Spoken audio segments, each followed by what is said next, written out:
Morning walk করে ফেরার পথে এনাকে প্রায় দেখি। ক্লিন শেভ, পরিপাটি জামা প্যান্ট, সাইকেলের পিছনে একটা অ্যালুমিনিয়ামের বড় হাঁড়ি বেঁধে মাছ মাছ, রুই, কাতলা, ইলিশ করে হাঁকতে হাঁকতে প্রায় যান। অনেকের বাড়ির সামনে দাঁড়িয়ে মাছ কেটে ওজন করে দিতেও দেখেছি দু একবার। আজ দেখলাম উনি একটা মাছকে দাঁড়িপাল্লায় ফেলে ওজন করছেন। ঠিক সেই সময় একটা বেশ দামি গাড়ি এসে ওর পাশেই ব্রেক কষে দাঁড়ালো।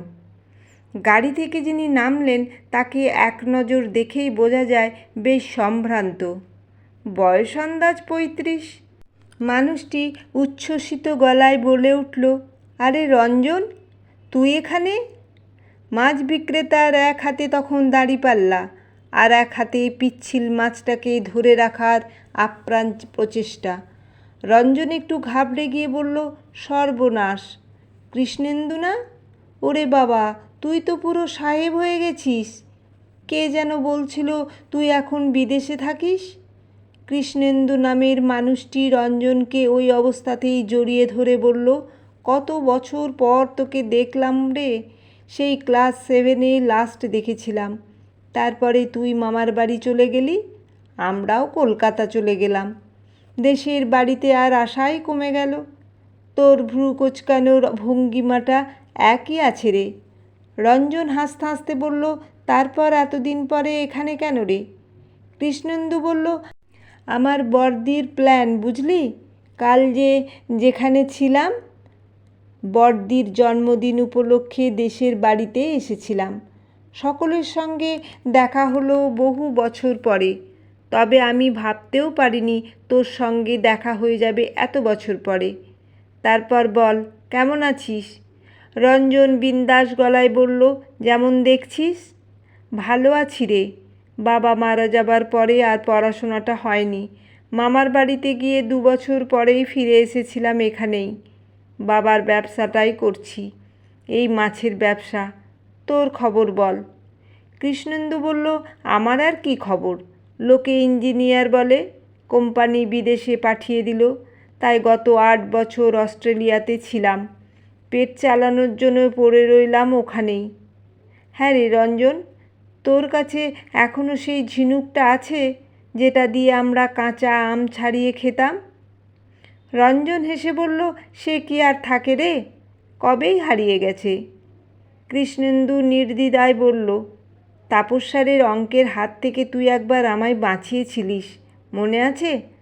আমি অঙ্কটা পারছিলাম না, তুই করে দিয়েছিলিস। রঞ্জন বলল, দূর, এতদিন আগের কথা মনে থাকে নাকি? রঞ্জন খদ্দেরের সঙ্গে হিসেব করে টাকাটা নিল। কৃষ্ণেন্দু বলল, অঙ্কটা তুই এখনও ভালোই পারিস রে। রঞ্জন বলল, ভালো ভেটকি আছে, নিবি? তুই তো এখন কলকাতায় ফিরবি, তাহলে কেটে দিয়ে দিই, বাড়ি গিয়ে রেঁধে খাবি, বুঝলি? কৃষ্ণেন্দু কোনো রকম ইতস্তত না করে বলল, দে তবে, বউকে গিয়ে বলবো আমার প্রাইমারির বন্ধু দিয়েছে। রঞ্জন মাছটাকে যত্ন করে প্যাকেটে ভরে দিয়ে বলল, খেয়ে দেখিস, ফার্স্ট ক্লাস মাছ। কৃষ্ণেন্দু পকেটে হাত ঢোকাতে রেড়ে করে উঠল রঞ্জন, দাম দিবি নাকি রে তুই আমায়? কৃষ্ণেন্দু হেসে বলল, অত সাহস আমার এখনো হয়নি রে, তোকে দাম দেব। চাবিটা বের করে গাড়ির ভিতরে ঢুকে একটা মিষ্টির প্যাকেট বের করে বলল, এই নে, বড়দি সবাইকার জন্য 2টো করে প্যাকেট পাঠিয়েছে, তুই একটা রাখ। রঞ্জন ইতস্তত করতেই কৃষ্ণেন্দু বলল, এখন যে খুব লজ্জা পাচ্ছিস তুই, আর তখন যে আমি টয়লেটে গেলে আমার টিফিন বক্স ফাঁকা করে দিতিস, তখন লজ্জা করতো না? রঞ্জন হাত বাড়িয়ে প্যাকেটটা নিয়ে বলল, কী সব দিন ছিল বল। কৃষ্ণেন্দু উদাস চোখে তাকিয়ে বলল, ছেলেবেলার গন্ধমাখা দিনগুলো খুব মিস করি জানিস। একদিন আয় না কলকাতায়, এখন আমি কলকাতাতেই আছি।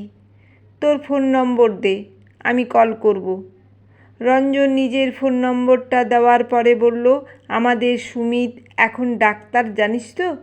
ভোরের হিমেল হাওয়ায় মিলিয়ে যাচ্ছিল ওদের শৈশবের স্মৃতিচারণ। আচমকা দেখা হওয়ার উচ্ছ্বাস মিশে যাচ্ছিল বন্ধুত্ব নামক সম্পর্কের গভীরে। স্ট্যাটাস সিম্বলের মতো কেজো কথা সেখানে নেহাতি মূল্যহীন হয়ে পড়ে রইল পথের ধুলোয়। ওরা ফিরে গেছে ততক্ষণে মাটি ভেপুর সময়ে।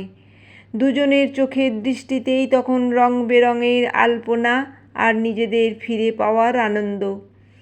এভাবেই বন্ধুত্ব নামক অমলিন সম্পর্ককে ভয় পাক অর্থ, কৌলীন্য, অহংকারের মতো অর্থহীন শব্দগুলো।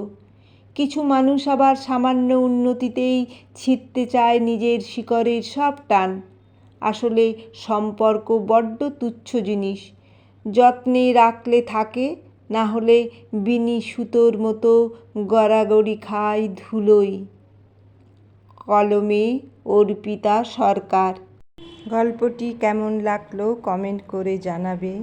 ভালো থাকবে, সুস্থ থাকবে।